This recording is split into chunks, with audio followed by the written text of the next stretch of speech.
je voudrais vous dire, l'apôtre Paul, il a dit aux Athéniens, je vous trouve extrêmement religieux, et moi je voudrais dire, je vous trouve extrêmement persévérant pour être encore là, après tout ce que nous avons pu, on peut le rentrer dedans, un autre pied, tout ce que nous avons déjà pu entendre, recevoir, essayer de digérer, et d'assimiler dans les prochains jours. Je voudrais peut-être vous dire qu'il faudrait quand même que vous encouragiez votre voisin, parce que je sais pas, vous savez, l'heure de la sieste ou de la digestion. Alors dites vraiment à votre voisin que non seulement il a bien fait d'être là, mais que c'est le plus beau voisin, la plus belle voisine que vous avez cet après-midi à côté de vous.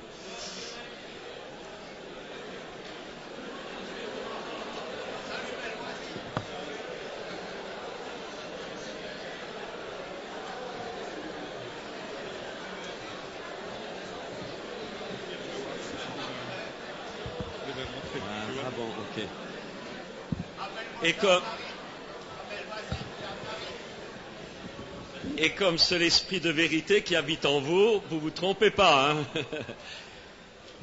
J'aimerais cet après-midi,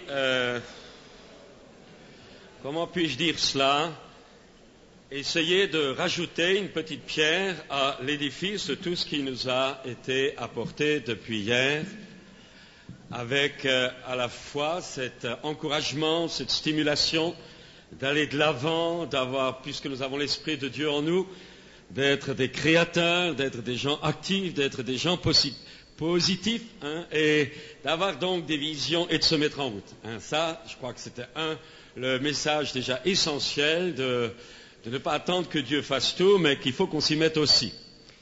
De notre côté, ce matin, il y a également eu la paille et la poutre.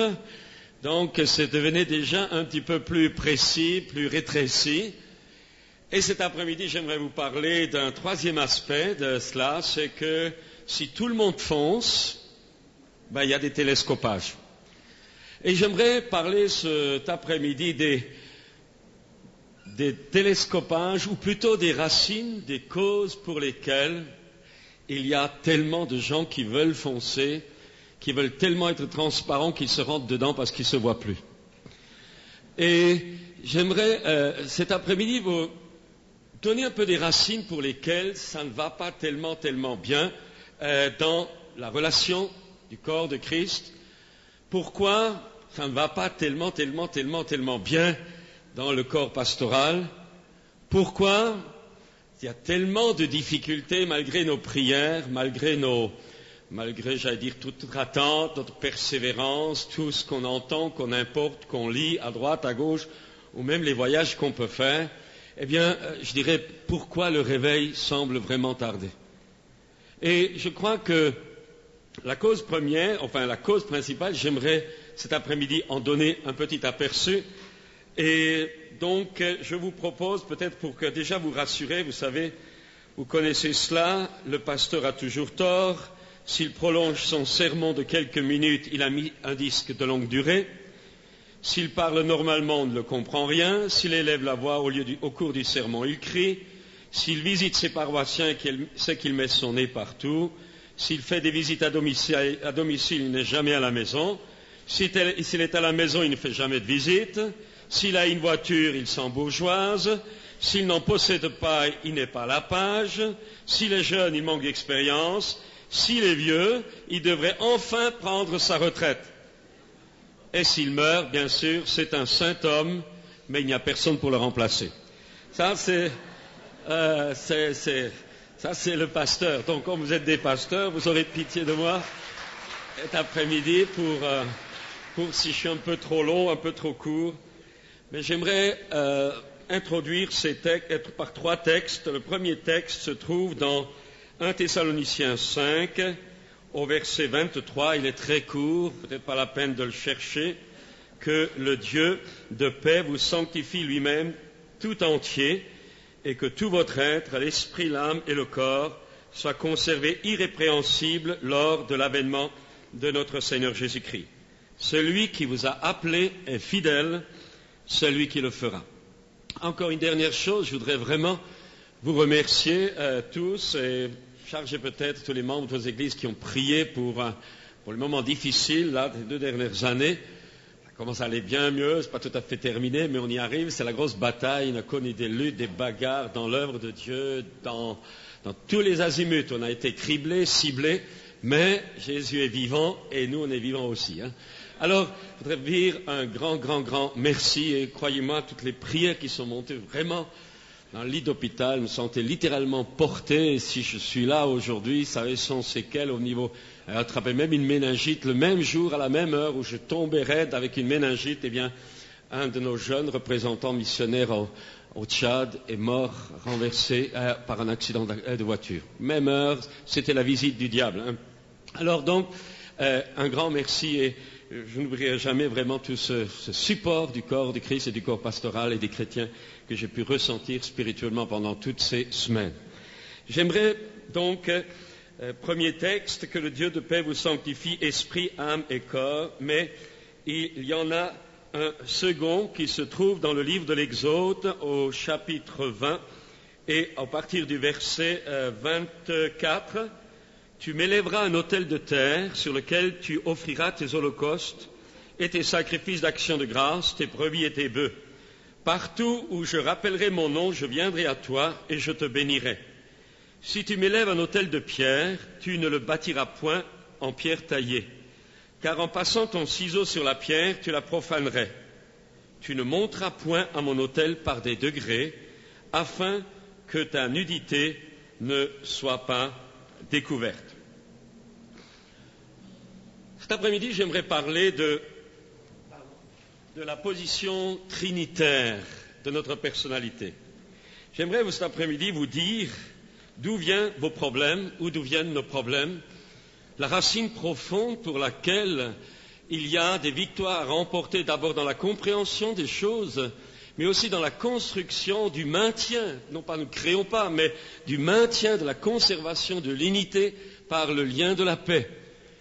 Et il est extrêmement important de comprendre, un jour, c'était quelques mois en arrière, il y avait un prédicateur argentin qui avait amené Anacondia, qui avait amené le réveil en Argentine, disait à un groupe de pasteurs français dans le sud de la France, et il lui demandait, tout le monde demandait comment le réveil allait venir. Alors chacun cherchait sa petite recette, et là j'ai trouvé vraiment un homme de Dieu honnête, qui a dit ne vous attendez pas à ce que Dieu donne le réveil à tel pasteur, à telle église, à telle dénomination.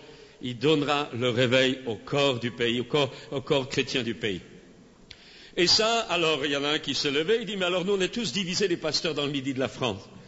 Ben, il dit c'est pour ça que je ne viens pas, puisque ce n'est pas encore le moment. Il faut comprendre que le réveil, c'est le résultat de la construction, de la libération du principe d'unité dans lequel nous avons été établis par le baptême dans le corps de Christ. Nous avons tous été baptisés dans un seul esprit pour former un seul corps. On parle entre nous, entre pasteurs, épouses de pasteurs, responsables peut-être d'œuvres. Le grand problème n'est pas d'abord nos chrétiens, le grand problème c'est d'abord les pasteurs de nos pays. Il faut avoir le courage, il faut avoir l'honnêteté, il faut avoir la droiture de cœur et la droiture de conscience pour reconnaître ces choses. Et je ne peux pas enseigner des choses que je ne vis pas. Je ne peux pas enseigner, je n'ai pas le droit d'enseigner quelque chose du haut de l'estrade que je ne vis pas, parce que la parole de Dieu dit que pour nous les conducteurs, il nous sera redemandé très sévèrement des comptes. Donc nous devons comprendre l'aveuglement incroyable qu'il y a, parce que chacun bien sûr est sûr de sa vérité. Chacun, bien sûr, est sûr que c'est lui que Dieu va utiliser, c'est clair, puisque les autres, ça c'est Dieu même. Et on voit également dans cette confusion, parfois cachée, sourde, mais qui se traduit par le manque d'unité réelle profonde du corps de Christ, on voit que finalement, excusez-moi, mais il y a une course au ministère, il y a une course pour épanouir son ministère, sa vocation, son appel, et plus on court, plus nous sommes en train de nous fatiguer. Alors je ne dis pas qu'il n'y a pas parfois de temps en temps dans tel ou tel endroit des choses qui marchent bien ou qui marchent mieux qu'ailleurs, mais le réveil, c'est autre chose. Le réveil, ce n'est pas des guérisons, le réveil, ce n'est pas une onction, le réveil, ce n'est même pas des rassemblements importants, le réveil, c'est lorsque la stature profonde, spirituelle, de chacun de nos paroissiens, depuis les plus jeunes jusqu'aux plus âgés, est devenue adulte. est devenu adulte dans cette complémentarité du corps de Christ. Ça, c'est le réveil lorsque chaque membre du corps de Christ, depuis le plus petit jusqu'au plus grand, a trouvé sa place, son épanouissement, sa fonction, sa vocation, comme chaque membre de notre corps trouve sa complémentarité dans les autres. C'est ça le réveil. Le reste, c'est du bruit qui éclate beaucoup, mais le réveil profond du corps de Christ, ça va beaucoup plus loin. Et j'aimerais donc parler d'abord de cette structure que la parole de Dieu nous montre en ce qui concerne la personnalité humaine, que le Dieu de paix vous sanctifie esprit, âme et corps. Nous sommes donc composés de 3 parties, l'enveloppe extérieure, le corps, avec ses 5 sens, avec lesquels je suis en contact avec le monde matériel. Il y a ensuite cette partie intérieure qui va être intérieure, mon âme, le siège de mes émotions, de ma volonté, de mon intelligence, avec lequel j'entre en contact avec le monde émotionnel et intellectuel. Et il y a une 3e partie que bien souvent, dans la vie concrète, on voit que les gens n'ont pas conscience. C'est ce que la Bible appelle l'esprit de l'homme.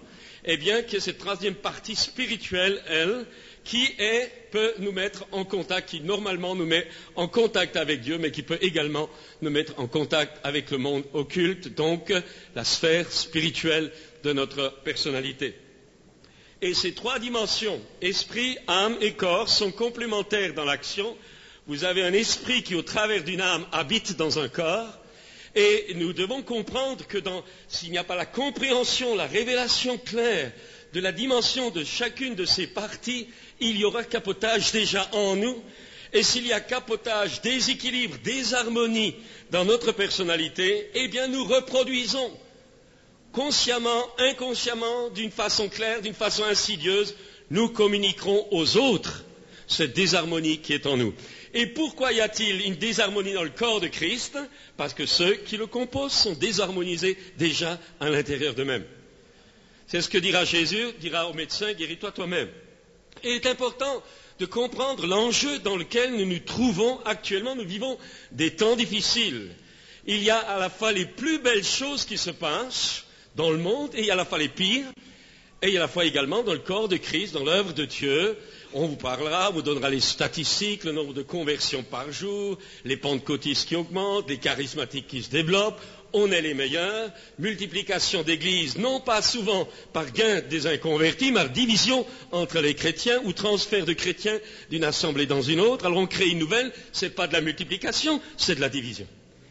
Et nous devons comprendre que ces choses-là, c'est une aberration par rapport aux autorités du monde spirituel. Et nous devons comprendre que bien des chrétiens ont construit leur vie sur des raisonnements qui un jour seront passés par le feu. Et il faut donc comprendre les racines de ces choses-là pour ne pas tomber ou demeurer ou finalement lâcher, peut-être là où honnêtement, sincèrement, nous avons dérapé. Et je voudrais vous dire que comme un chrétien a besoin d'une conscience honnête, il faut prier que pour nous, les serviteurs de Dieu, parce que nous sommes souvent aussi tentés sur ce terrain-là, nous devons apprendre à être honnêtes avec notre propre conscience. Et ce n'est pas évident, parce que souvent on voile certaines choses par peur ou par réussite, ou parce qu'on imite, ou parce qu'on a lu, excusez-moi encore, et là c'est surtout pour les chrétiens, on lit des livres d'hommes de Dieu qui ont mis 40 années pour vivre leur expérience et ils l'ont mis dans un livre et nous en 2 jours on le lit et on veut rattraper en 2 jours ce que ces gens-là ont mis 40 ans pour vivre. Et on veut vivre les mêmes choses avec moins d'efforts, avec moins de patience, avec moins de persévérance, avec moins d'expérience. On fait de l'imitation qui devient ensuite la contestation. Et j'étais très content d'entendre ce matin ce retour nécessaire aux Écritures. Nous devons, l'autre jour, je disais ça dans ma propre église, je dis, écoutez, pendant un temps maintenant, laissez tomber tous les bouquins qui finalement, pour beaucoup, je ne dis pas pour tout le monde, mais sont souvent un moyen de faire de l'argent. Eh bien, je dis, laissez tomber les bouquins et revenons aux Écritures. Un bon lavage du cerveau, un bon lavage de notre intelligence, un bon lavage de notre et de nos pensées, un bon lavage par la parole, de la parole, ça va remplacer tout le reste. Pendant un temps, je ne dis pas tout le temps, mais nous avons besoin de revenir aux Écritures et non pas construire notre vie, notre engagement, notre conception sur des affirmations ou d'expériences que Dieu a peut-être permis à d'autres, mais qui ne sont pas forcément les nôtres. La parole de Dieu, car c'est elle qui est l'épée à double tranchant, capable de partager âme et esprit, jointure et moelle, dit l'Épître aux Hébreux. Alors, si vous voulez, je vais prendre d'abord le principe de la Trinité. Vous le retrouvez déjà dans la divinité. La parole de Dieu nous dit le Père, un seul Dieu, le Père, un seul Seigneur, le Fils, un seul Esprit, le Saint-Esprit. Les trois sont Dieu. Nous le savons, c'est la divinité dans le cadre des trois personnes. Dieu le Père, le Fils le Seigneur, le Saint-Esprit. Donc, en Dieu, il y a la source source divine, la nature divine, et il y a également l'action divine par la complémentarité d'action du Père, qui est la source, au travers de la parole, qui est le Fils, par la puissance du Saint-Esprit. Donc nous voyons la complémentarité de ces trois personnes de la divinité, ensemble, complémentaires. Il n'y en a aucune qui bagarre l'autre, il n'y en a aucune qui dit que c'est son ministère, il n'y a aucun qui dit, il nous a dit même de Jésus étant homme, n'a pas cherché comme une proie à arracher de se faire égal à Dieu. On va y arriver tout à l'heure. Alors la complémentarité de ces trois personnes, mais nous révèle aussi cette existence de la Trinité, cette complémentarité de la divinité nous invite aussi à comprendre la nécessité qu'il y a d'une progression dans la connaissance de cette divinité, une progression dans la connaissance de cette Trinité. Et dans notre vie chrétienne, dans notre croissance chrétienne, nous allons de révélation en révélation, nous allons de gloire en gloire, et ma relation avec le Père n'est pas la même que la relation avec le Fils, et la relation avec le Fils n'est pas la même qu'avec celle du Saint-Esprit, et ma relation par le Saint-Esprit avec le Père au travers du Fils doivent devenir des réalités non pas que j'ai lues dans un bouquin, mais des réalités que l'Esprit de Dieu m'a révélées et inscrites en moi. C'est extrêmement important de comprendre ça. Et c'est parce qu'il n'y a que des compréhensions intellectuelles, mais qu'il n'y a pas la révélation spirituelle, qu'il y a tellement de capotage déjà au départ et tellement de frustration. Alors, je dirais la réalité également, dans cette progression de la connaissance de la Trinité, avec l'adoption de nous qui, par la nouvelle naissance, sommes introduits dans la famille de Dieu. Alors, ça dans l'éternité, j'aimerais continuer en disant que Dieu est un Dieu de mouvement. Ce matin, d'ailleurs, il en a été parlé, Dieu est actif. C'est la nature même de Dieu, c'est un Dieu de mouvement. Il était, il est, il vient. Constamment. Pourquoi y a-t-il un mouvement en Dieu? Parce qu'il a la vie, parce qu'il est la vie. Et la vie est toujours en mouvement. Quand il y a la vie, ça bouge. Donc, tout ce qui est de Dieu est en mouvement. Et là où il y a absence de mouvement, là où il y a absence de vie, il n'y a pas Dieu. Je crois que nous sommes toujours clairs, je fais vite. Vous retrouvez ça, ce mouvement en Dieu, ce mouvement de Dieu, ce mouvement en Dieu et ce mouvement de la part de Dieu, vous le retrouvez dans différents aspects. Vous le retrouvez déjà dans la création, le premier chapitre de la Genèse, la création des 6 jours, avec le repos du 7e.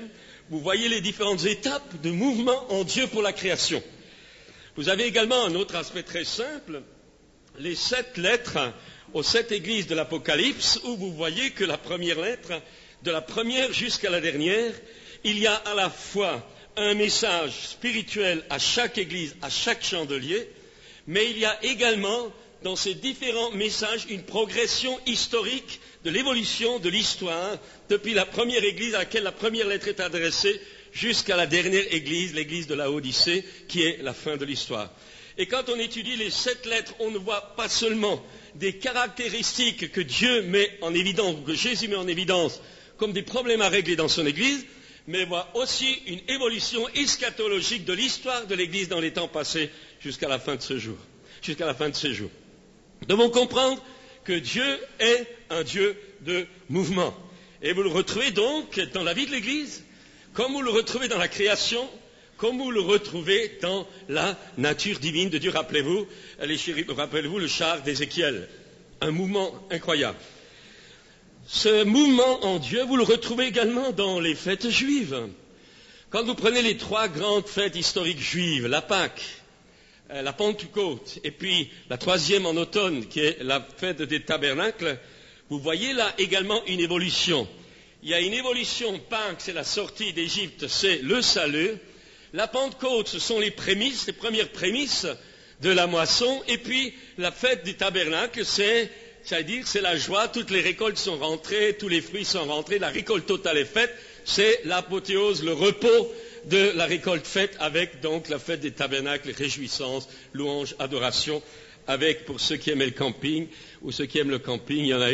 Donc c'était la fête des huttes aussi, puisqu'on dressait des cabanes, des huttes, des branchages dans les rues pour fêter. C'était vraiment une colonie de vacances pour tout le monde. Alors, je dirais, ces trois fêtes, Pâques, Pentecôte, fête des tabernacles ou des huttes, correspondent également à un mouvement en Dieu.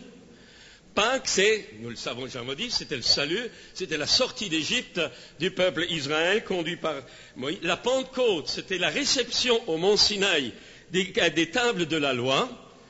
Et la fête des tabernacles, c'est donc cette fête des huttes de joie à la fin des récoltes. Maintenant, il faut savoir que ces trois fêtes correspondent à trois étapes de la croissance spirituelle de chacun d'entre nous. La Pâque, Christ, notre Pâque, a été immolé. Le sang de l'agneau.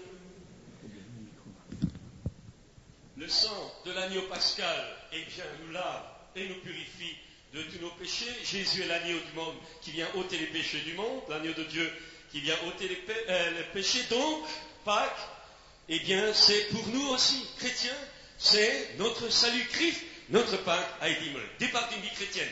Comme les Hébreux sont sortis d'Égypte, nous sortons de notre vaine manière de vie, nous sommes transportés du royaume des ténèbres dans le royaume de l'amour de Dieu. Nous changeons non seulement de vie, nous passons de la mort à la vie, de la puissance de Satan à Dieu, nous changeons de nationalité, nous changeons de royaume, nous devenons de nouvelles créatures pour nous.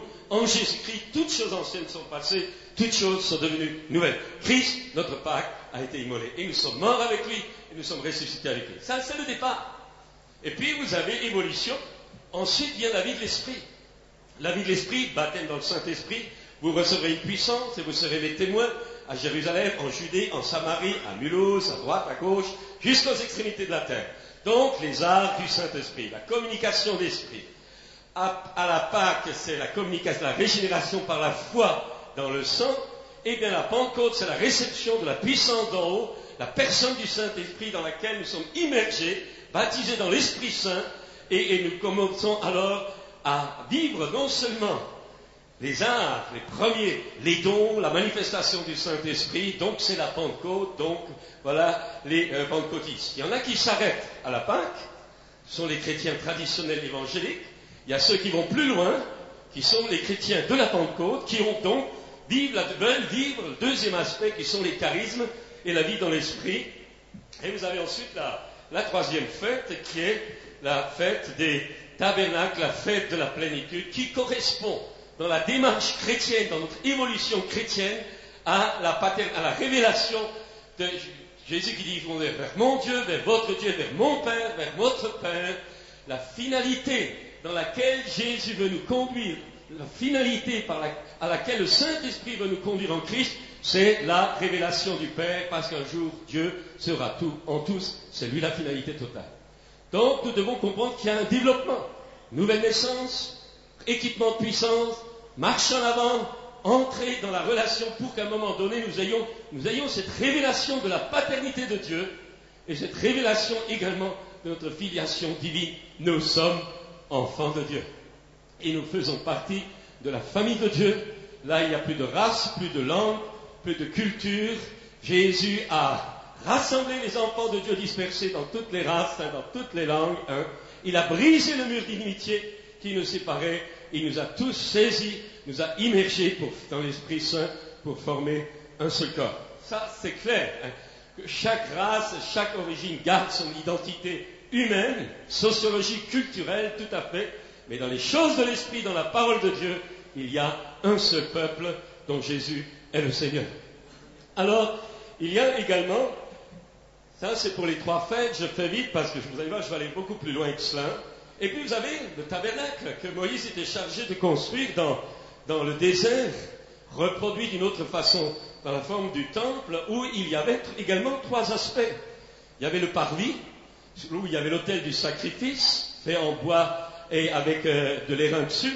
Vous aviez ensuite le lieu saint dans lequel il y avait le chandelier, l'autel des parfums, les pains de proposition, et seuls les sacrificateurs pouvaient rentrer là-dedans. Et il y avait enfin le lieu très saint, séparé du lieu saint par un voile, dans lequel il y avait l'arche de l'alliance avec les 2 chérubins et le propitiatoire, où une fois par an, le souverain sacrificateur rentrait apporter le sang, donc en forme de kémazit, donc en forme de croix, projetant cela sur le propitiatoire. Et à ce moment-là, l'approbation que les péchés étaient couverts se manifestait par l'apparition de la Shekinah, c'est-à-dire de la gloire de Dieu, dans ce lieu très saint qui était obscur.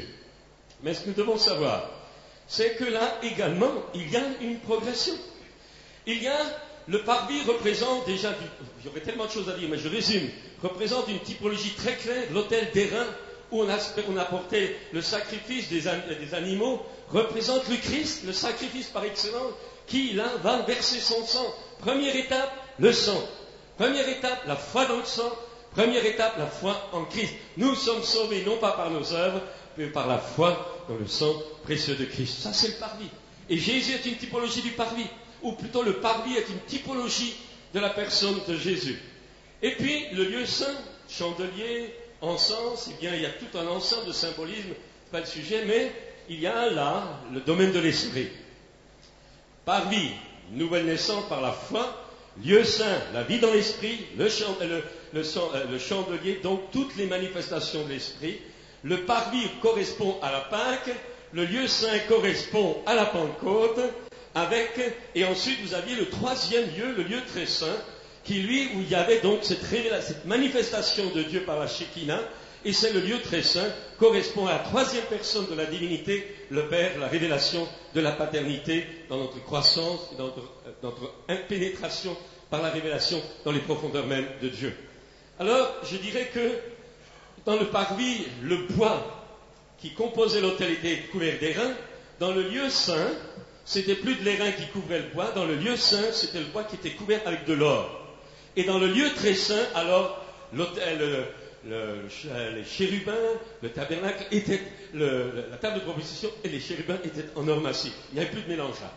Et on voit là aussi, entre le bois couvert d'airain, le bois couvert d'or et ensuite de l'or pur, on voit également la croissance dans la spiritualité, dans la sanctification, dans la stature finale, dans la divinité.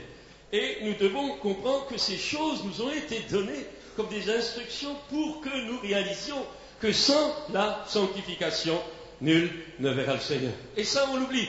Dieu est tellement bon qu'il ne laissera jamais un chrétien pécheur impénitent monter au ciel parce qu'on enquiquinera tout le monde et il faudra recommencer les problèmes. Sans la sanctification, nul ne verra le Seigneur. C'est pas moi qui le dis, c'est la parole de Dieu, donc il faut régler vos comptes avec Dieu si vous n'êtes pas d'accord. Mais je voudrais aller plus loin.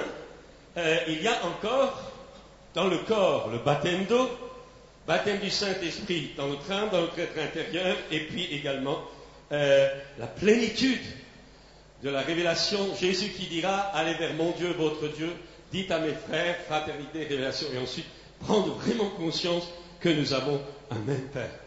C'est la plénitude de la finalité de la marche chrétienne lorsque nous savons que Dieu est notre Père, non pas intellectuellement parce que nous l'avons lu, mais parce que nous le savons, que nous le savons, que nous le savons, que nous le savons. Ça nous a été rappelé ce matin également. Alors, si vous voulez, dans cette marche en avant, eh bien, vous retrouvez ça aussi dans les 3 étapes de la création, mais je voudrais, les 3 étapes de la création correspondent ont le même enseignement que les 3 fêtes juives, que les 3 parties du tabernacle, le monde matériel, le monde spirituel, le monde divin, salut, vie dans l'esprit et la pleine manifestation de la paternité, la révélation de Dieu. Alors, vous retrouvez encore cela, excusez-moi, j'ai oublié de dire ça, il y avait 3 portes pour entrer dans les 3 lieux du tabernacle. La première porte ou le premier voile par lequel on rentrait dans le parti s'appelait, dans une certaine tradition juive, j'avais entendu cela une fois, s'appelait le chemin. La deuxième par laquelle on rentrait dans le lieu saint s'appelait la vérité. Et le voile qui séparait le lieu très saint du lieu saint s'appelait la vie. Et on comprend pourquoi. À un moment donné, lorsque Jésus dit « Je suis le chemin, la vérité, la vie », on comprend que c'est un scandale. Vous devez comprendre qu'en Christ, toute la relation, tout le développement, toute la vie, l'appropriation par la foi de toutes les réalités de Dieu se font au travers de celui qui est le chemin, la vérité et la vie. Jésus est le seul médiateur entre Dieu et les hommes. Alors, excusez-moi, mais nous les pasteurs, on n'est pas des médiateurs. Hein? Et ça, c'est une responsabilité que nous devons bien comprendre que notre rôle, c'est pas d'être les médiateurs entre Dieu et nos paroissiens, mais c'est d'amener nos paroissiens à une relation personnelle avec Dieu. Et malheureusement, là, il y a d'anciens catholiques dans nos milieux et ça fait des dégâts, même chez certains serviteurs de Dieu. Jésus dira, l'autorité, c'est pas celui qui domine, l'autorité, c'est pas celui qui a le pouvoir, parce que être pasteur, c'est exercer un pouvoir. La vraie autorité que toi et moi nous avons devant Dieu, c'est ta capacité d'être serviteur. Le reste, c'est du vent. Là, la foule court. Vous savez, quand à un moment donné, les Israélites voulaient un roi, il n'y avait pas de roi en Israël, c'était Dieu le roi. Ils ont voulu un roi. Et on a retrouvé ça dans nos églises. Les gens veulent un ministère, ils veulent ceci, ils veulent ça. Pourquoi? Parce qu'il y a une mentalité d'assister qui a besoin d'être arrêtée, qui a besoin d'être transformée pour qu'au lieu d'attendre l'assistance des ministères, ils attendent l'assistance de Dieu directement, qui lui va charger les ministères de les aider. Nous devons comprendre ces choses-là. Et mon frère, ma soeur, tu peux avoir un ministère réussi et être disqualifié à la fin de ta vie. Il faut comprendre ça. Parce que ton ministère n'est pas fait pour toi, il est fait pour rendre adultes les paroissiens qu'on t'a confiés. Pour l'édification du corps de Christ. Alors, je vous dis, c'est biblique, il y en a qui diront, Seigneur, Seigneur, n'avons-nous pas chassé? Mais oui, tout le monde a chassé des démons maintenant, bientôt. Prophétiser, oui. Guérir, oui. Je ne te connais pas. Ça pointera ça. Et je dirais que les moments difficiles que nous rencontrons sont des alertes.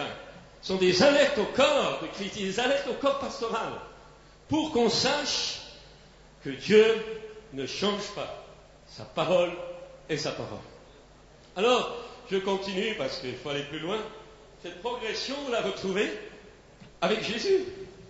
Jésus qui appelle la foule. Venez à moi, vous qui êtes fatigués et chargés, et je vous donnerai du repos. Alors tout le monde veut cela. Donnez du repos, je viens Seigneur, j'ai besoin, oui Seigneur, je viens. Jésus parle à la foule. C'est le premier groupe. Mais il y a une progression. Jésus n'est pas venu pour sauver des foules, il est venu pour faire des disciples.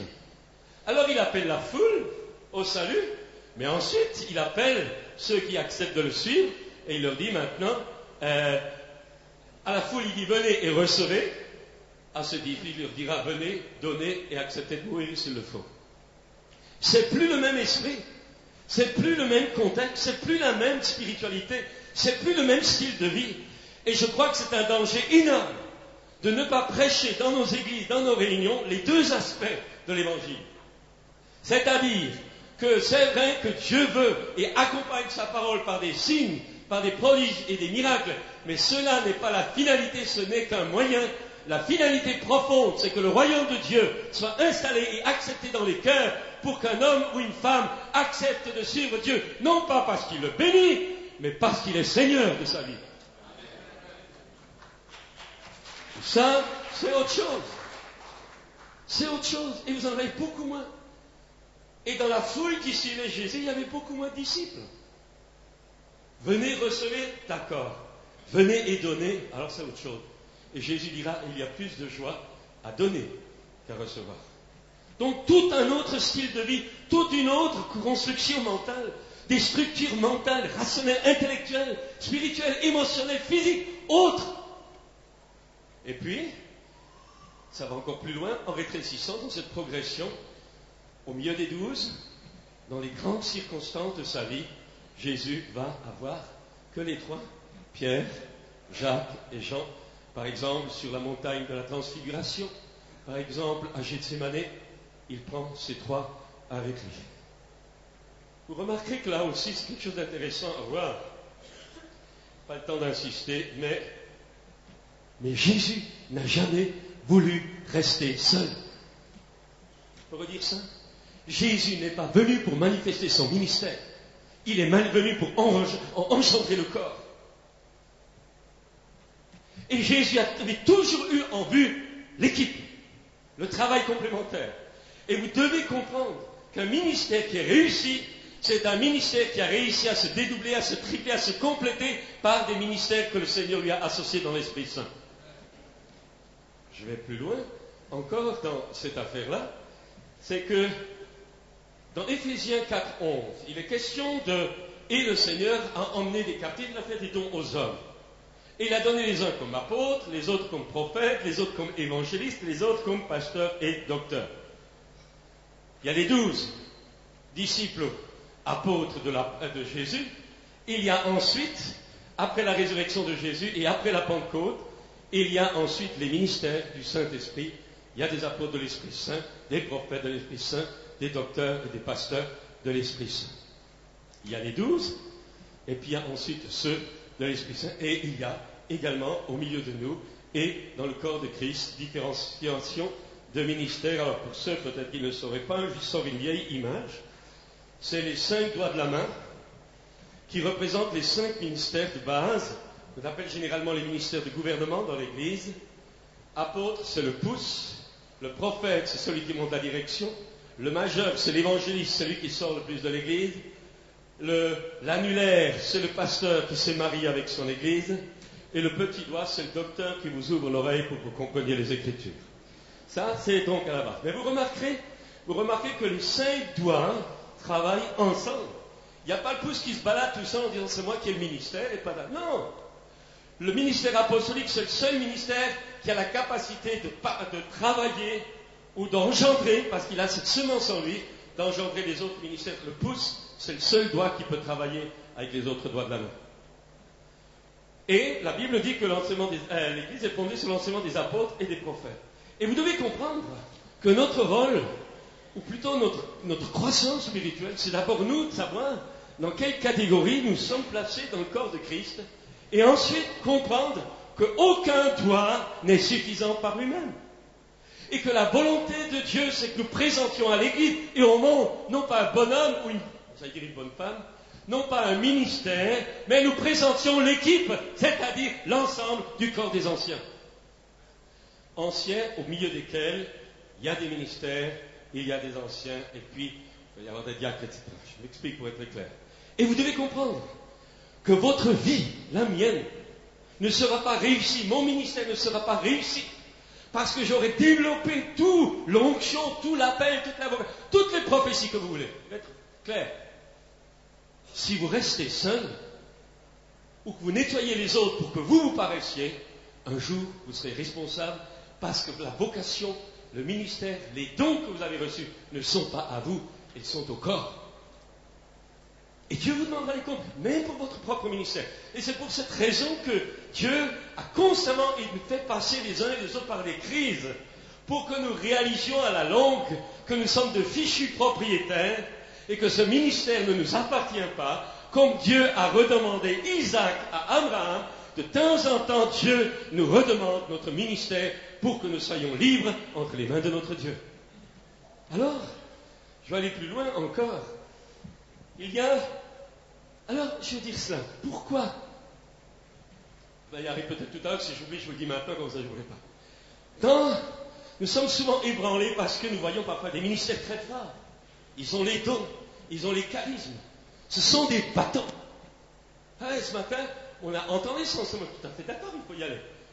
Mais je voudrais parler, ma part, des télescopages qui peuvent avoir lieu. Des bâtons. Des bâtons. On marche sur le territoire d'un autre, on marche sur une église d'un autre, on reçoit des chrétiens d'ailleurs. On marche, on empiète sur les territoires, parce que Dieu donne des territoires à nos diversités ministérielles. Il y a des limites. L'apôtre Paul l'a dit, je n'ai pas marché dans les limites d'un autre. Et nous devons comprendre qu'on peut être un battant. On est des battants et notre société veut faire de nous des gars efficaces, des battants qui ont de la réussite. Et sans s'en rendre compte, bien souvent, on marche sur l'orteil d'un, on marche sur l'orteil d'un autre, mais nous, c'est Dieu qui nous bénit puisque nous gagnons.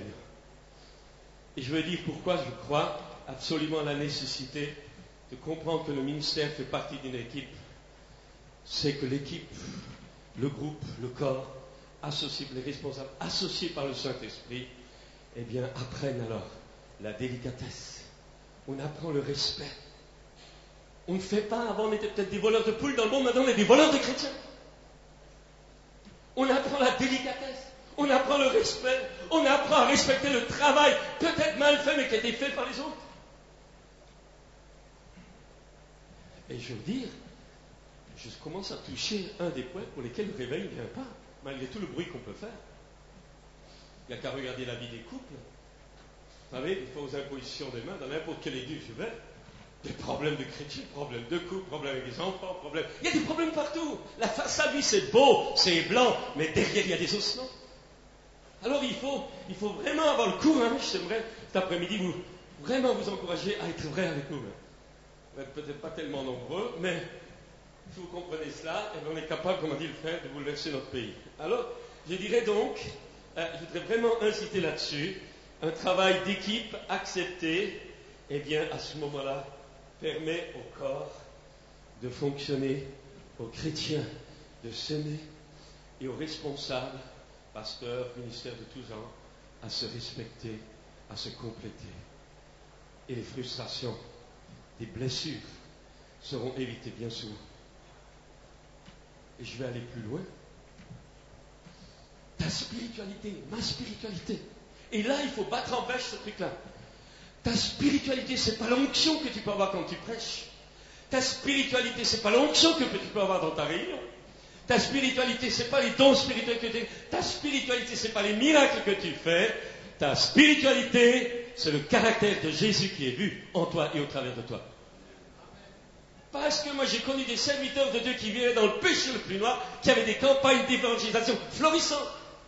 Ne vous fiez pas à l'onction, regardez le fruit de l'onction.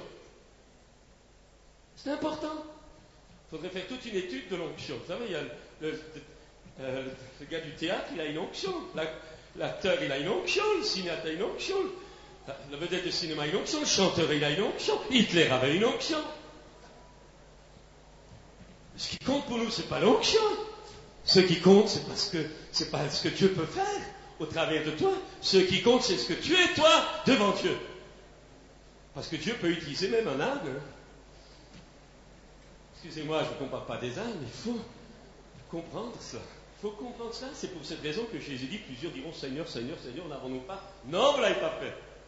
Du bruit, oui. Des miracles, oui. Des délivrances, oui. Mais le fruit réel, qui est le caractère de Jésus, absent.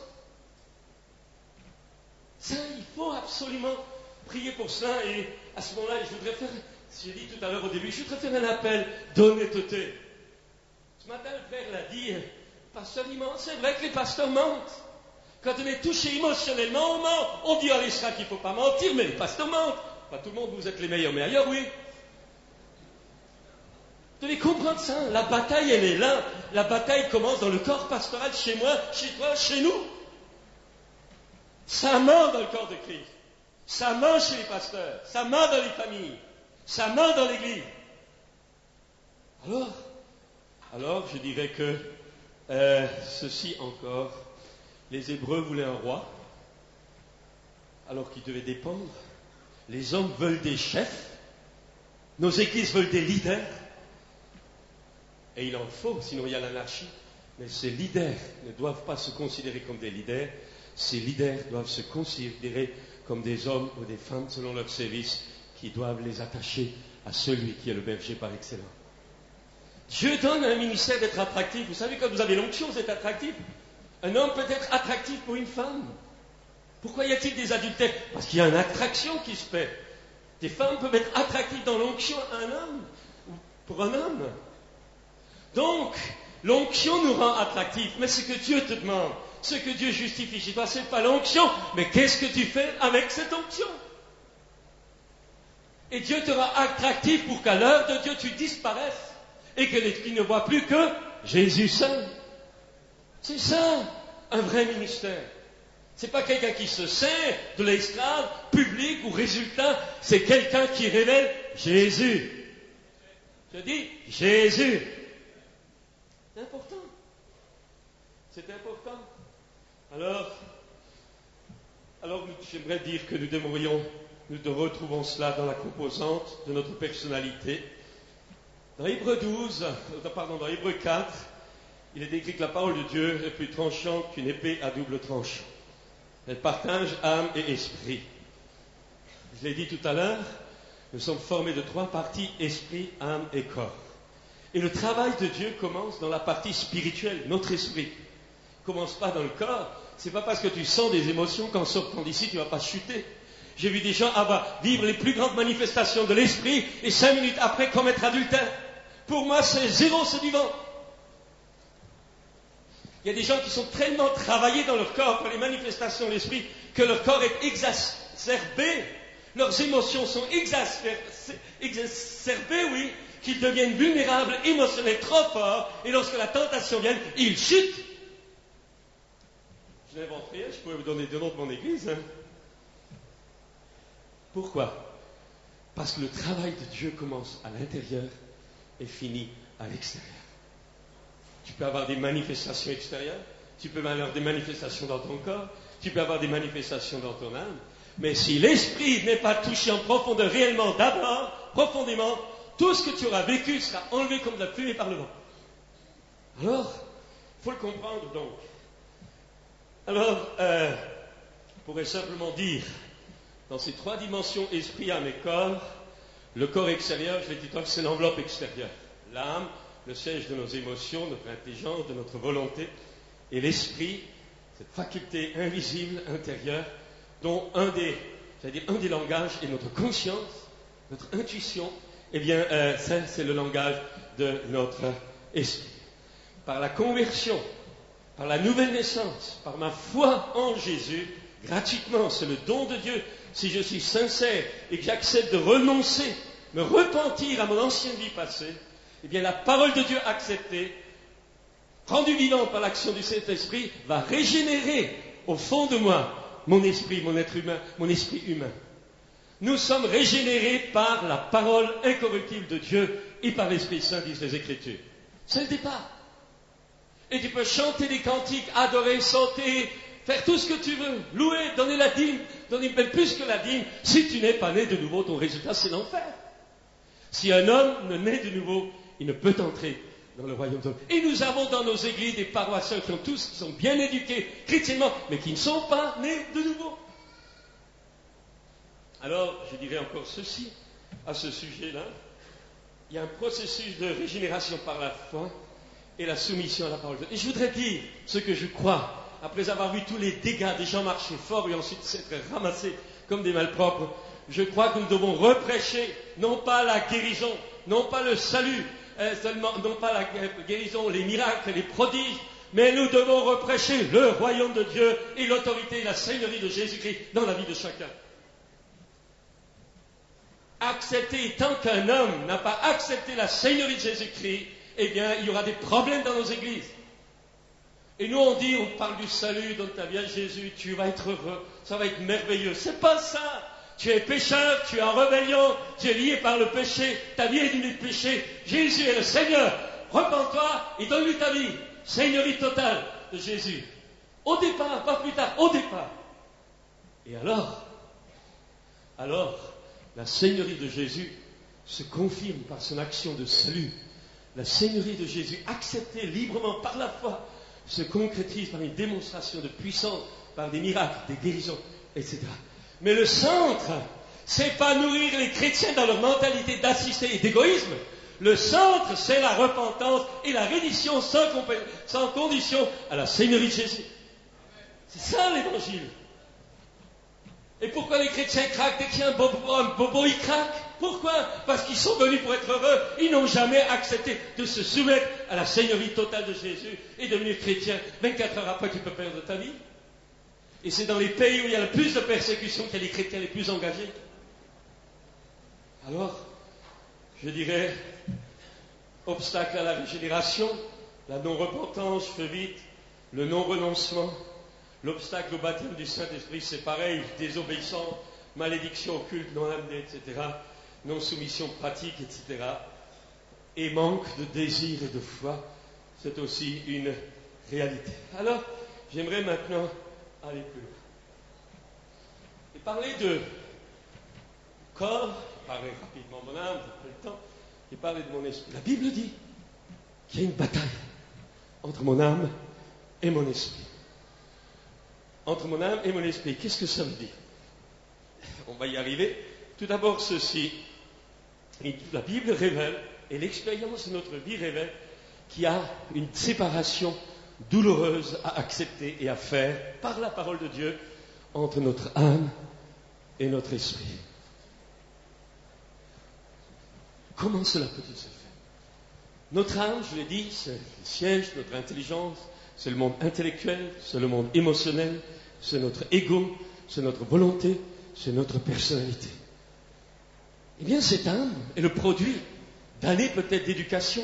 Vous sortez de tel milieu social, de tel milieu culturel, de tel milieu familial. Vous avez un tracé derrière vous. Vous avez un passé. Vous êtes le produit d'un passé. Le vôtre et celui des générations qui vous ont précédé. Vous n'êtes pas neutre. Vous n'êtes pas sorti comme ça. Vous êtes sorti du sein de votre mère qui est sorti d'un autre sein maternel. Et vous avez un bagage culturel, vous avez un bagage émotionnel, vous avez un bagage intellectuel et vous avez un bagage spirituel. Alors, qu'est-ce que je veux dire là encore? Eh bien, nous avons, sans parfois nous en rendre compte, nous pensons que parce que nous sommes nés de nouveau, nous sommes devenus chrétiens, tout est réglé. Non. Tu as souvent, sans te rendre compte, des forteresses mentales, des structures mentales, dues à l'éducation, dues aux circonstances de ta vie, blessures, fausse analyse des choses, et des pensées qui sont tellement fortes qu'à un moment donné, elles deviennent des forteresses. Et nous sommes du pays de Descartes, et nous avons une forteresse mentale incroyable, qui est le rationalisme.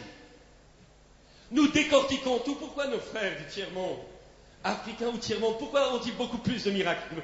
Parce qu'ils ne rencontrent pas justement en eux, dans leur crâne, ils ne rencontrent pas ces forteresses mentales, ces barrières mentales qui sont le produit de notre éducation.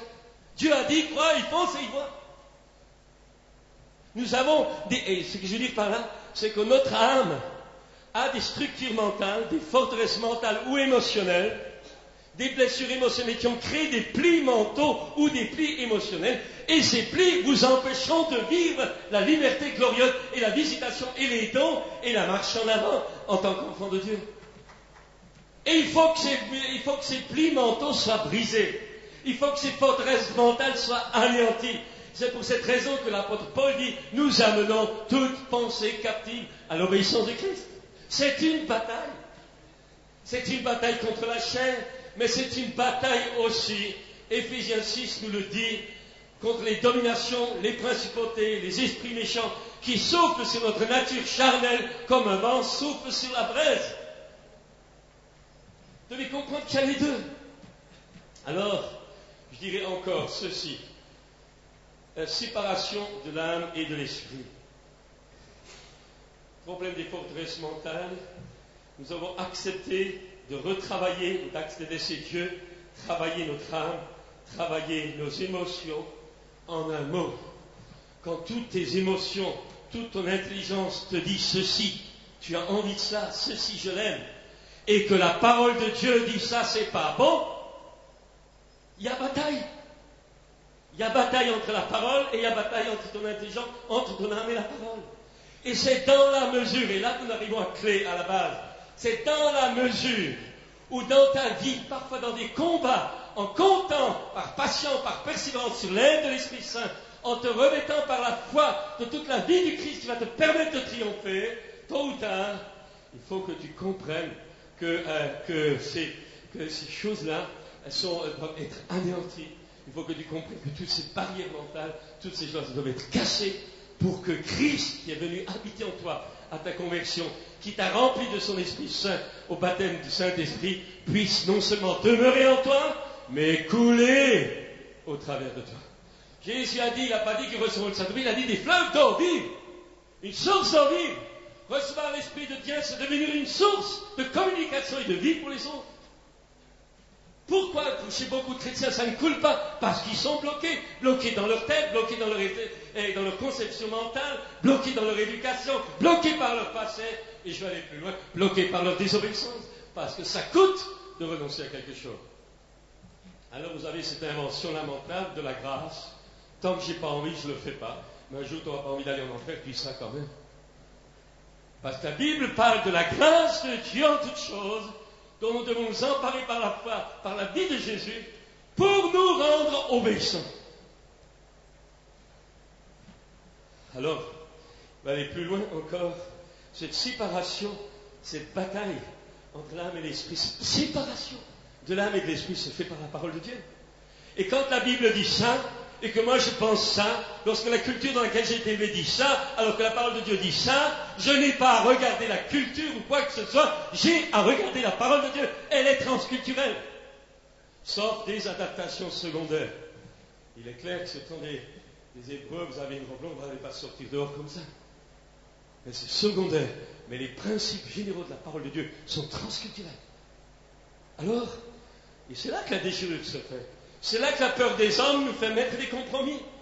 C'est là que ne pas vouloir lâcher certaines choses auxquelles je tiens, eh bien, me font faire des compromis. Et là, je deviens, et je reste un chrétien animé par son âme, un chrétien sentimental. Ça va bien, il est en haut. Ça va pas bien, il est en bas. Un vrai yo-yo spirituel. Alors, je continue. Vous êtes un yo-yo. Vous êtes un yo-yo. Ou vous êtes devenu ferme et inébranlable dans la foi. Alors, aller plus loin, eh bien Dieu, il va se permettre que là où on ne veut pas, ou là où on ne peut pas, ben, il va se mettre la main parce qu'il est le potier. Et le sécateur du vigneron va passer également. Et alors qu'est-ce qu'il va faire? Par les circonstances parfois bien contraires dans notre vie, il va se permettre ce qu'on appelle le brisement. C'est quoi le brisement? C'est ta fichue tête de l'art que tu ne veux pas changer. Il va te la casser par la souffrance. C'est un truc auquel tu es attaché que tu ne veux pas lâcher. Sur tel ou tel terrain, ça peut être sexuel, ça peut être émotionnel, ça peut être matériel, ça peut être dans les finances, ça peut être dans les relations humaines. Ce truc que tu ne veux pas lâcher, il va te faire un jour, il va te casser là-dessus. Et il vaut mieux lâcher que d'être cassé par Dieu. Voyez-moi. Parce que là, il y a des scandales. Et on dit comment les scandales arrivent? Mais parce que tu n'as pas voulu lâcher, c'est tout. Ne cherche pas Dieu de menteur ou d'ingrat, c'est toi qui es coupable. Il faut qu'on arrête de choyer les chrétiens. Non, t'es tombé, tu es responsable devant Dieu. Parce qu'il n'y a rien qui ne t'arrive sans que Dieu ne puisse pas t'aider. Alors je dirais, brisement par les circonstances de la vie dirigées par Dieu, intelligence renouvelée, transformée, modifiée par mon acceptation de l'autorité des Écritures et surtout, par l'acceptation du renoncement. Nous n'aimons plus renoncer là où ça nous coûte quelque chose. Et le vrai chrétien, ce n'est pas seulement celui qui marche dans la vie de l'esprit, c'est celui qui a la capacité de décider de renoncer à tout ce qui empêche la plénitude de la vie de l'esprit de couler au travers de lui. Alors, je dirais renoncement, c'est-à-dire dépouillement volontaire, là où Dieu me le montre dans ma marche chrétienne et par la parole de Dieu, et aussi dépouillement et revêtement par la foi de la nature de Christ, qui est la parole vivante. Croissance dans la grâce, et là, sans que je me rende compte, au travers de crises spirituelles, au travers de crises émotionnelles, au travers de crises de la vie de chaque jour, eh bien, la pierre vivante que je suis est taillée dans la carrière, comme dans la carrière de ce monde, parce qu'il faut encore le comprendre. Dieu ne fait pas de vous des chrétiens pour que vous soyez heureux sur la terre. Dieu fait de vous des chrétiens pour que vous témoigniez de lui et que vous prépariez pour le ciel. Je veux dire ça d'une façon biblique. Être ennemi de la croix, c'est être attaché aux choses de la terre. C'est ça ce que ma Bible me dit. Donc, mon frère, ma sœur, si tu utilises Dieu pour être heureux dans ta vie, ton ventre, ta vie, tes raisonnements sont attachés à la terre et tu es ennemi de la croix. Parce que la croix te coupe avec le monde, ta croix te sépare du monde. Tu ne t'appartiens plus, ta citoyenneté est dans les ciels. Cherchez les choses d'en haut et arrêtez d'être esclave des choses d'en bas. C'est ça la vie chrétienne. Alors qu'on te tue, qu'on te fasse du mal, tu hurles, mais tu restes chrétien. Et être libre, c'est parfois pouvoir posséder toutes choses, comme c'est parfois pouvoir user de toutes choses, mais comme dit l'apôtre Paul, ne possédons pas. Et je voudrais vous dire, beaucoup de chrétiens sont devenus de fichus propriétaires. Là où est ton cœur, là est ton trésor. Si ton trésor est là-haut, tu partiras. Si ton trésor est en bas, tu auras beau chanter en langue, tu resteras en bas. Pas moi qui le dis, c'est la parole de Dieu. Alors, je vais aller plus loin. J'ai dit tout à l'heure que le développement spirituel, c'est, nous avons 5 sens physiques. Le toucher, le goût, l'odorat, la vue et l'ouïe, avec lesquels nous sommes en contact avec le monde matériel. Ok? Ben, notre esprit, lui, a également 5 sens spirituels. Il y a le toucher spirituel. On peut toucher Dieu par la foi. Il y a l'ouïe spirituelle. On entend Dieu. Non pas avec nos oreilles physiques, mais avec les oreilles spirituelles. Il y a les yeux de notre esprit. Le Dieu illumine les yeux de notre cœur. Il y a le goût, oh, sentez combien le Seigneur est bon. Il y a l'odorat, il y a le goûter, si vous avez goûté à la bonté du Seigneur. Ce sont des sens spirituels de notre foi, de notre être intérieur, de notre esprit. Et que montre l'expérience? C'est que quand vous êtes dirigé par vos sens physiques, tout en étant chrétien, vous êtes un chrétien animal. C'est-à-dire il est dirigé par son ventre, ses appétits, sa mondanité. Vous êtes dirigé par vos émotions, par votre intelligence. Eh bien, vous êtes un chrétien sentimental, vous êtes un chrétien dirigé par son âme. Et vous êtes maintenant dirigé par vos sens spirituels et par votre esprit. Là, vous êtes un chrétien spirituel. Et je voudrais dire le danger, je crois à la louange, je crois à l'adoration, je crois à la musique, mais c'est devenu une drogue. Pourquoi? Parce qu'on pense que quand on est touché émotionnellement par l'harmonie d'une belle musique, on pense que ça suffit. Non! Tant que ton être intérieur n'est pas touché et nourri par l'Esprit de Dieu au travers des paroles accompagnées par la musique, eh bien tu restes un chrétien sentimental. Et le jour où il n'y a plus de musique, tu es par terre. Et on voit les gens, rassemblement, louange, adoration, ils sortent dehors, ils sont incapables même de distribuer un tract.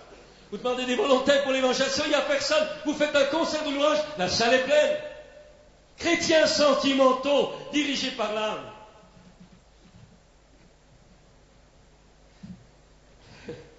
Dans 5 minutes, vous allez me mettre dehors, mais c'est la fin, assurez-vous. Je dirais que quand un homme est dirigé, quand un chrétien est dirigé par ses appétits physiques, sexuels, eh bien, c'est un chrétien charnel. L'homme dirigé par son intelligence et ses émotions, c'est un adolescent. Et puis le chrétien adulte, l'homme mûr, la femme mûre, c'est un chrétien qui est vraiment dirigé par son esprit. Et qu'est-ce que c'est qu'un chrétien spirituel? C'est celui qui n'écoute pas d'abord son intelligence, c'est celui qui n'écoute pas d'abord ses émotions, c'est celui qui n'écoute pas d'abord les sentiments, sensations de son corps, c'est celui qui écoute la voix du Saint-Esprit qui est venu habiter dans son esprit, qui au travers de son esprit va rayonner, illuminer son âme et saturer son corps et couler vers l'extérieur. Il n'est pas dirigé par l'enveloppe extérieure, la direction vient de l'intérieur et coule vers l'extérieur. Alors là, vous ne pouvez pas parler pendant les heures, ça vous explique pourquoi nos églises, malgré tout le bruit qu'on fait, sont dans un état lamentable. Alors, il y a une bataille. Tout à l'heure, j'ai lu dans Exode 20, tu ne feras pas des degrés pour monter à mon autel. Tu ne feras pas passer le ciseau sur la pierre. Qu'est-ce que Dieu a voulu dire?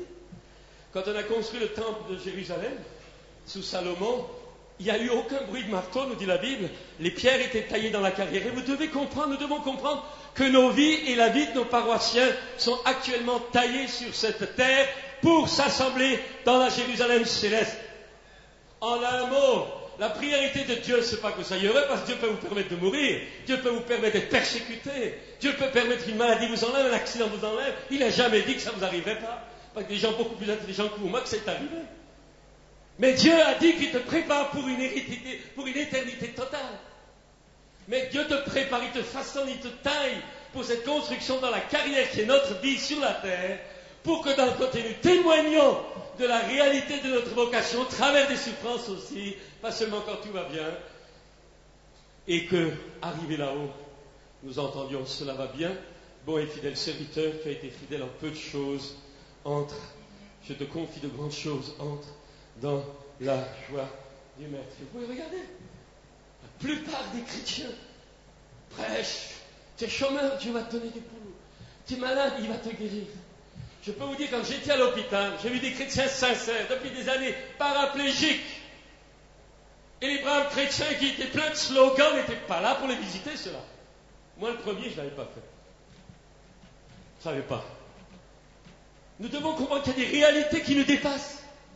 Et qu'il faut arrêter de limiter l'évangile à des slogans tout faits, des versets. Il y a tous les versets et les réalités de la vie, mais il y a une réalité qui ne change pas. Dieu nous prépare pour le ciel. Alléluia!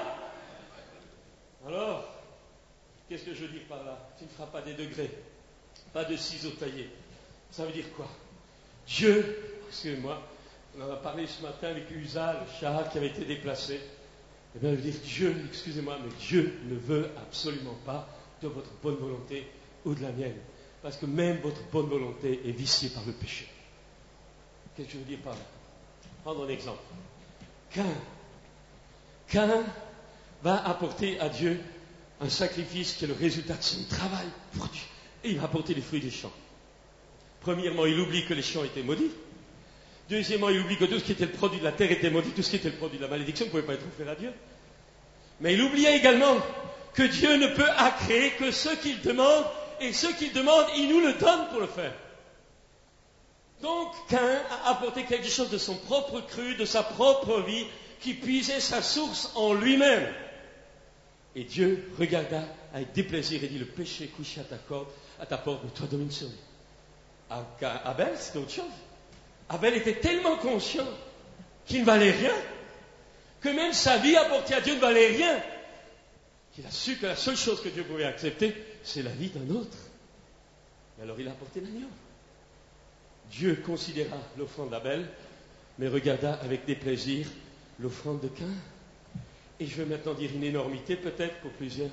Mais combien d'entre nous, nous faisons du boulot, du travail, de l'argent, de la peine, du temps, des choses, non seulement que Dieu, des choses que Dieu ne nous a pas donné de les faire, des choses qui n'ont pas leur source dans la vie même de Jésus en nous. Ce qui compte, c'est pas que tu travailles pour Jésus, ce qui compte, c'est que tu apprennes à laisser Jésus travailler au travers de toi. Et tout ce qui n'a pas sa source en Jésus est malédiction. Et nos églises, nos œuvres sont remplies de produits de malédiction. Vous devez comprendre pourquoi il y a tellement de problèmes dans les églises. Parce qu'il y a la malédiction. Mais pourquoi est-elle pas volée? Mais si, tu as apporté quelque chose qui n'a pas sa source en Dieu. Tu as créé des degrés. Tu as fait passer ton ciseau pour bien tailler. Tu as amené tes propres œuvres même pour Dieu. Il n'en veut pas. Parce que tout ce qui vient de toi est péché. Tu es mort avec Christ. Ça n'a aucune valeur. Seul ce que Christ fait en toi et au travers de toi peut être agréé aux yeux de Dieu. Il est le seul médiateur par la source et il est le seul médiateur par la réalité de la vie et de notre travail. Alors vous voyez, mais qu'est-ce qui se passe? Qu'est-ce qui se passe quand moi je me mets à travailler pour Dieu? Qu'est-ce qui se passe quand moi je veux faire mon ministère? Eh bien, quand je prends un mot, même pour Dieu, l'origine, c'est ma bonne volonté, l'origine, c'est mes pensées, l'origine, c'est mes émotions, ma notion d'amour humain. Qu'est-ce qui se passe? Parce que cela a sa source en moi, alors le bon est mélangé avec le mauvais, et vous avez dans les œuvres de Dieu, vous avez dans les rivalités d'église, vous avez dans les compétitions des serviteurs de Dieu, vous avez dans l'épanouissement des ministères, vous avez des choses bien lamentables, vous avez de l'égoïsme, de la compétition, parce que leur source, ils la cherchent pour manifester leur désir de travailler pour Dieu, mais c'est pas Christ qui le fait au travers d'eux. Ou alors il y a souvent des éléments. Je dis, c'est là qu'il faut revenir. Il faut revenir. Votre justice et la mienne est comme un vêtement souillé. Je n'ai pas le temps, parce que nous arrivons à la fin, je voudrais dire encore ceci. Quand Jacob, et alors, accepter ça comme raisonnement, ça coûte. Pourquoi? Parce que vous prenez le cas, par exemple, de Jacob. Prenez le cas de Jacob, et bien à un moment donné, ce garçon aimait les choses de Dieu, puisqu'il va supplanter son frère pour les avoir. Il croyait au droit d'aînesse. Mais en même temps, c'était un trompeur. Et vous voyez qu'en même temps, il avait un caractère fort, ce bonhomme-là. Et je peux avoir un caractère fort qui, à un moment donné, devient un obstacle à la vie du Christ qui doit couler au travers de moi. Alors, qu'est-ce que Dieu fait? Eh bien, avec Jacob, au moment où le péril de Ésaü, son frère, arrive, il va s'accrocher à cet ange de l'Éternel. Je ne te laisserai aller que tu m'aies béni. Et qu'est-ce que cet ange va faire? Il va le casser. Et à partir de ce moment-là, Jacob est resté infirme physiquement toute sa vie. Ah, on est loin de la guérison divine, tout azimut. Jacob a été cassé par Dieu, il est resté infirme pour la vie. Et je crois, dans ma vie comme dans la vôtre, qu'un jour Dieu peut se permettre que vous soyez cassés. Pourquoi? Parce qu'on est parfois trop fort. Et c'est un obstacle. prendre un autre exemple. Jacob s'en est sorti avec une infirmité physique. Prenez Paul. On ne parle pas beaucoup de l'écharpe de Paul. Savez-vous ce que c'était l'écharpe de Paul? Un démon. Un ange de Satan, c'est un démon. Ça veut dire que le grand Paul avait un esprit démoniaque qui l'accompagnait partout et qui lui en faisait baver. 3 fois, il a prié son Dieu, probablement avec jeûne, avec des périodes de recherche. Seigneur, enlève-le. Et Dieu a dit non. Pourquoi? Ma grâce te suffit, car ma puissance s'accomplit dans la faiblesse. Je vais vous le dire, on est beaucoup trop fort. L'arrogance, la suffisance, l'intellectualisme, les techniques qu'on utilise pour l'évangile peuvent remplacer malheureusement une réalité profonde d'un cœur qui marche dans un esprit d'équipe avec son Dieu. Alors Paul est son écharde et il dira, c'est quand je suis faible, c'est là que je suis fort. Regardez Moïse, 3 étapes dans sa vie. Il voulait tout casser. D'abord formation à la cour d'Égypte, et puis l'échec, dépouillement, 40 années dans le désert. À 80 ans, le Seigneur l'appelle, il ne peut plus y aller, mais quand même il faut y aller. Alors c'est le revêtement, un autre revêtement, puisqu'il est devenu l'homme le plus doux de la terre. Et je terminerai par Jésus. Parce qu'on oublie quand même que la Bible dit que Jésus a été élevé à la perfection par les choses qu'il a souffert. Jésus a souffert, il n'a pas rigolé, il n'a pas chanté des cantiques tout le temps. À la croix, il n'a pas chanté un cantique, il a hurlé, il a eu mal. Mon Dieu, pourquoi m'as-tu abandonné? On est loin du cinéma évangélique, excusez-moi. Il y a des réalités dans ta vie comme dans la mienne où tu souffres. Au bonheur, au malheur, le mépris, c'est la devise des heureux, dira Job. Vous savez, maman dit, tiens, tu vis les mêmes choses que Job. Je dis oui, mais la seule chose, la différence entre Job et moi, c'est que lui était innocent, pas moi. Au malheur, le mépris. Quand vous êtes en bonne santé, quand vous êtes jeune, c'est formidable. Ben, on va reparler avec vous dans 10 ou 20 ans. Et là aussi, vous devez comprendre qu'il y a tout un travail de Dieu. En vous, en moi, dans le corps pastoral, dans les familles pastorales, dans nos églises et au travers d'elles dans le monde. Alors, excusez-moi Jésus, à Gethsémane, pourquoi est-ce qu'il a dû apprendre l'obéissance? Il était Dieu, il n'y avait pas d'imperfection en lui quand même. Vous n'allez pas me dire que Jésus avait un péché, c'est pas vrai. Alors quoi? Jésus dans sa divinité était libre, sans limite, tout ce qu'il faisait était juste parce qu'il était juste. Et tout ce qu'il faisait était lumière parce qu'il était la lumière, il était la vie. Il n'avait pas besoin de limite.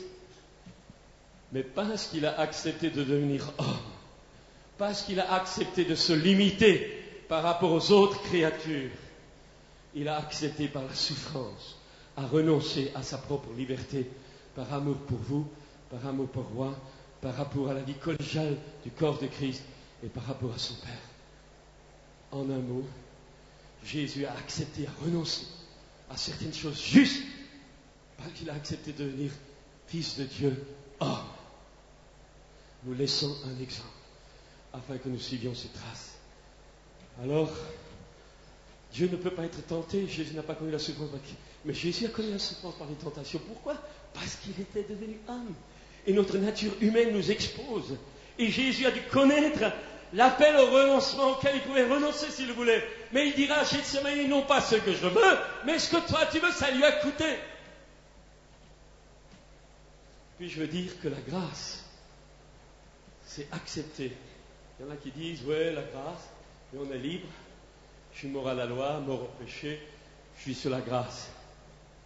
Mais le résultat de la grâce librement acceptée, c'est la vie de l'esprit qui, elle, me donne de choisir volontairement maintenant de devenir esclave de Jésus-Christ et serviteur de mes frères et sœurs.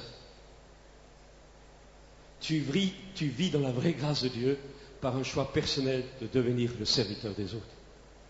Le reste, c'est du vent. Et je vais dire quelque chose de terrible. Nous voyons chez nos paroissiens, et je vais aller plus loin, nous voyons chez les serviteurs de Dieu leur incapacité, je le crie fort, leur incapacité de renoncer à leur propre liberté pour servir Dieu dans la vie des autres. Je suis libre, mais ils sont incapables de renoncer à leur liberté en prenant le choix d'une décision de serviteur pour les autres. Vous avez des serviteurs de Dieu, vous les voyez quand ils prêchent pas, ne vous voyez plus. C'est du vent, c'est de l'orgueil. Vous voyez des serviteurs de Dieu, quand c'est leur boulot, quand c'est leur ministère, quand c'est leur territoire, ils sont là. Ça ne les intéresse pas, c'est pas leur truc, ils ne sont pas là. Et bien c'est justement là qu'on apprend à faire mourir le vieil homme. C'est quand c'est par amour pour les frères, pour le service pour les frères, pas me servir moi. Je sers les frères, et au travers des frères, je sers Dieu, et lui m'élèvera autant convenable. Mais les gens, ils veulent être élevés sans passer par le service. Se servir, oui, eux, oui, d'accord. Et vous en voyez plein dans les conventions. Vous les voyez plein dans les séminaires. Vous le voyez plein dans les églises. Quand il n'y a pas d'éclat, quand il n'y a pas d'attraction, quand il n'y a rien, ils ne sont pas là. Ils veulent un grand ministère, alors qu'en réalité, ils sont en train de se disqualifier dans la formation. Alors, je dirais que l'homme spirituel, nous devons nous en revêtir par la foi, par l'œuvre de la foi, c'est notre foi devenir pratique, le travail de notre amour, notre amour doit devenir pratique, la patience ou la constance de notre espérance. Et je dirais que, en un mot, vous avez été sauvés, j'ai été sauvé, et tout particulièrement nous dans le ministère, nous avons été sauvés pour nous mettre au service des autres et au service du corps. Vous vous servez, vous êtes une malédiction, vous êtes un obstacle et Dieu vous jugera un jour. Vous servez les autres, Dieu vous élève. Alors, j'ai vu des gens s'élever. Là, des jeunes pasteurs, j'étais jeune, stagiaire, pasteur.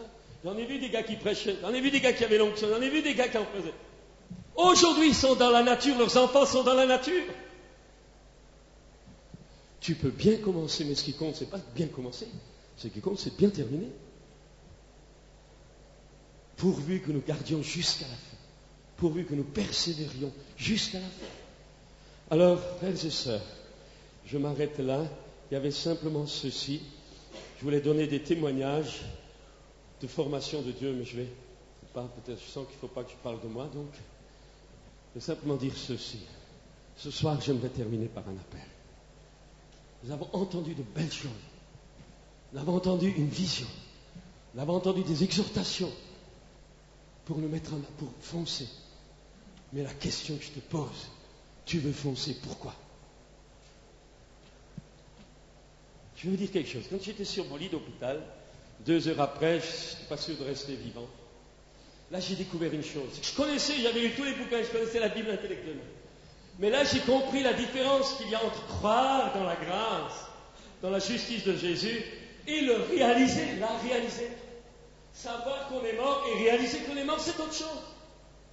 Réaliser qu'on ne s'appartient plus à soi-même, c'est autre chose. Alors, je dirais que à ce moment-là, vous réalisez. Parce que là, c'est le moment de la vérité. L'Esprit de Dieu, à ce moment-là, vous parle comme il ne vous parlera jamais autrement. Vous réalisez que tout votre désir, votre église grande que vous voulez, vos paroissiens pleins, vos pensées d'évangélisation sont souvent contaminés par le désir de réussir votre ministère que Dieu vous a donné. Et j'ai découvert, non pas intellectuellement, parce que ces choses je les savais, mais je n'avais pas rien, mais j'ai découvert que tout ça, c'était du fumier. Et pour moi, une église, excusez-moi, j'attaque personne. Pour moi, d'abord, une église, ce n'est pas les bâtiments. L'église, c'est les chrétiens, l'état spirituel de mes paroissiens, leur capacité de vivre ensemble, leur capacité de se servir ensemble.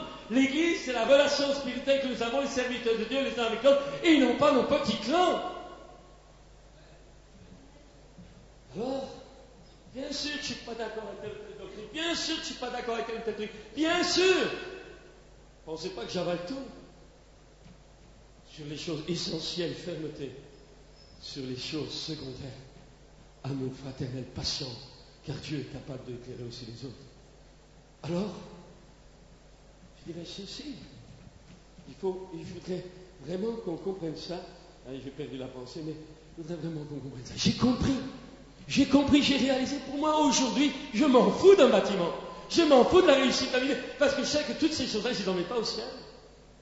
Ce n'est pas ton ministère que tu vas emmener au ciel. C'est le Christ qui se manifeste au travers de ton ministère que tu envoies au ciel.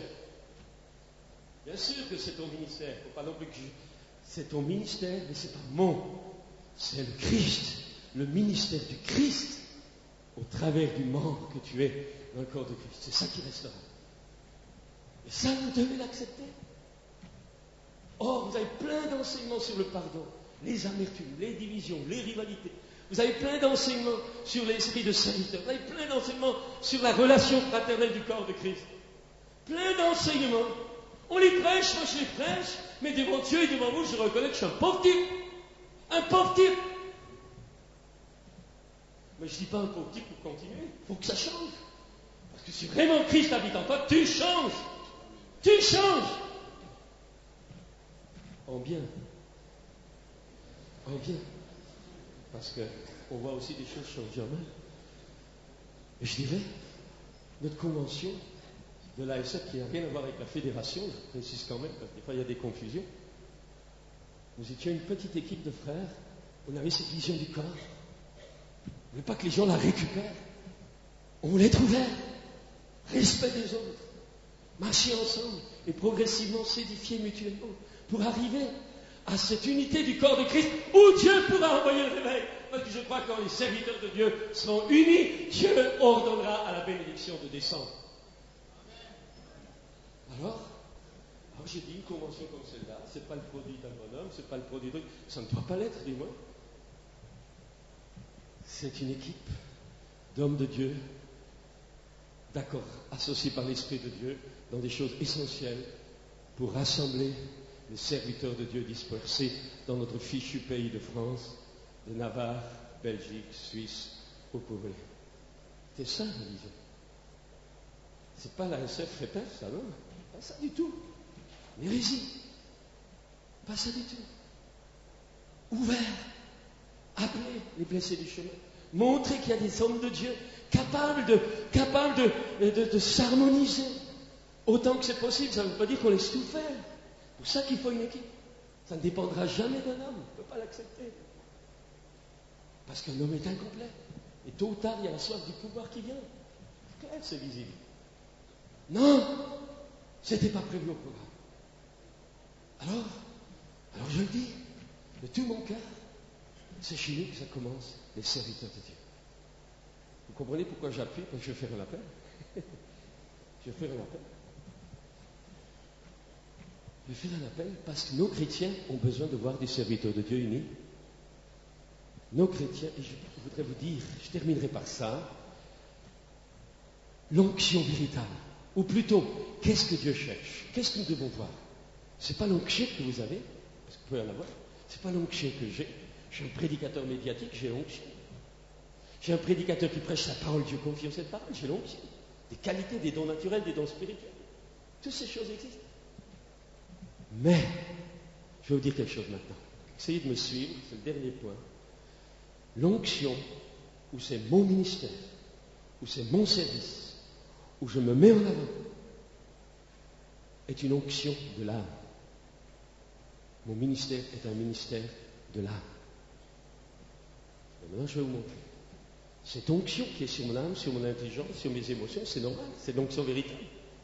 Si elle reste à ce niveau-là, elle vous servira de rien. Vous pouvez chasser des démons et être perdu quand même plus tard. Alors qu'est-ce que doit faire cette onction? Cette onction que je vis au terrain du corps physique, sentir l'esprit, la joie. L'onction que je vis sur le terrain de l'âme, émotion, intelligence régénérée, parole de l'esprit, don de Saint-Esprit. Donc onction au niveau de l'âme. Si cette onction, écoutez-moi bien, n'arrive pas à libérer mon être intérieur qui est mon esprit, non seulement, tôt ou tard, ça finira mal, mais je dis bien, libérer mon être intérieur, c'est tout simplement libérer la personnalité de Jésus dans ma vie. Parce que le Saint-Esprit est venu d'abord habiter dans mon esprit. Et c'est à partir de ce moment-là que vous voyez un homme de Dieu accompli ou une femme de Dieu accomplie. Quand il a l'onction, non. Quand il a le caractère de Jésus. Quand son être intérieur, son esprit, travaillé par la parole de Dieu, aidé par l'onction, va au-delà des émotions, va au-delà de l'âme, va au-delà du corps, va dans cette structure à la fois mentale, spirituelle, physique, collective, du corps, dont Jésus est la tête. Et un chrétien adulte, c'est pas quelqu'un qui pense à lui, c'est quelqu'un qui pense au corps. Parce que Jésus est la tête de tous les autres aussi. Et là, vous pouvez comprendre le drôle de travail que Dieu a fait avec nous. Parce que notre Église, on y tient. Notre résultat, et je veux même du moins le piège. C'est plus on a de réussite, plus on peut être en danger. Mais quand le caractère de Jésus, ta bonté, la bonté qu'on voit, ta patience avec les frères, ta sensibilité à ne pas empiéter sur le territoire des autres, ta sensibilité à ne pas mettre les autres de côté. Et je dirais, un vrai serviteur de Dieu, la maturité, c'est pas d'être un homme de Dieu accompli, c'est d'être capable, une fois accompli, de laisser le relais, d'encourager les autres, les jeunes et tous ceux que le Seigneur lui donne en partage. En un mot, un homme de Dieu accompli, ce n'est pas celui qu'on voit dans sa personne, c'est celui qu'on voit dans l'équipe et dans le corps, au travail que Dieu lui a donné de former.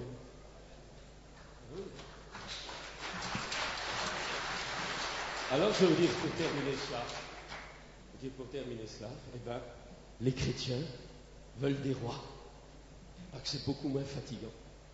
Alors on s'attache à Pierre, on s'attache à Apollos, on s'attache à trucs, on court à droite à gauche. Alors je crois que Dieu peut nous conduire à droite à gauche, mais c'est lui qui nous conduit, c'est pas nous qui cherchons des leaders.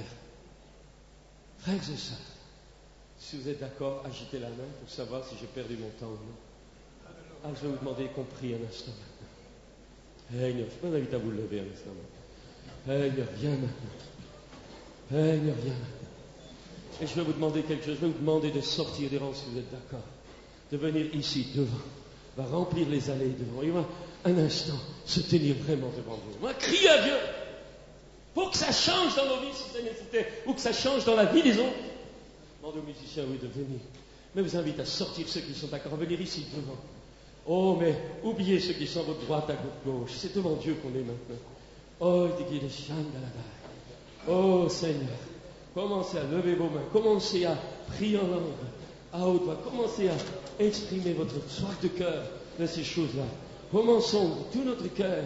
Oh, et puis alignez-vous dans les rangées devant les chaises comme ça. Oh,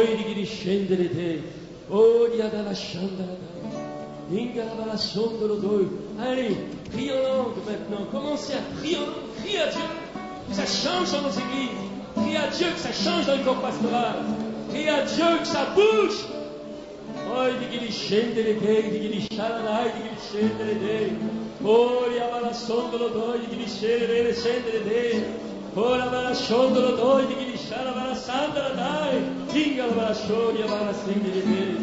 Venga la storia varia sindi di veri, amara scendere te.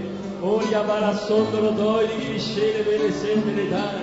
Oria bara shai, que personne ne reste silencieux. C'est le moment de briser les inhibitions.